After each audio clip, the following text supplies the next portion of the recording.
Hello everyone, this is a Vitus Nucleus 24. It's my son's bike. Great kids mountain bike. The value you get out of this is amazing. And he has a new upgrade that we just installed, which is the Brand X Ascend Kids Dropper Post.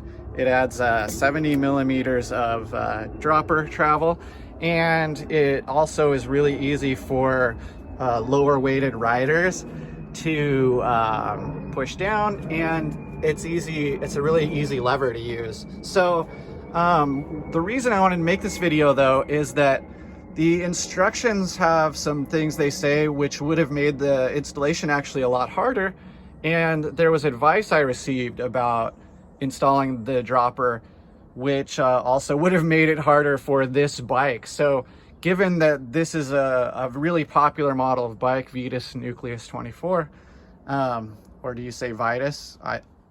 You tell me down in the comments. But I actually wanted to share just these two tips. And so the first one is how to route the cable easily. And you don't need a special tool like the Park tool with the magnet that pulls the cable through. So how to route it, and then how to cut it, okay?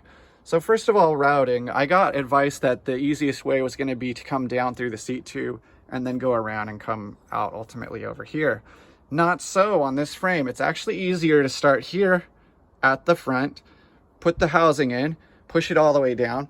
And then what you want to do is on the bottom of the down tube here, hopefully this focuses well, you can see there's a little black plastic plug in the frame itself and just a hex key bolt right there that holds it in place. Loosen that bolt out, pull the black plug, and then you'll see the end of the cable right there, and then just use like a hex key, if you have one that's like I do, which is a right angle, like a little hook, and pull it out. It was so easy that way. And you've then routed it through, and you don't have to, spend an hour trying to fish it out of a small hole. Once you pull it out, you just come around the bottom bracket and you go back into the back of the seat tube here and push it up, and it'll pop up right here where you can work with it and connect it to the dropper. So next thing is, this is tip 2. At that point, the instructions say to measure the cable housing and cut it. Okay, that might be because they don't want you to accidentally cut the steel cable after it's inside. But I think that's the wrong move. Honestly, until you have the dropper post installed back here, you don't know how much cable is going to be hanging out up front. So what you want to do instead actually is measure your kid where he's going to sit and get it all connected, and put the seat in and clamp it down right where it needs to be. That's the first thing.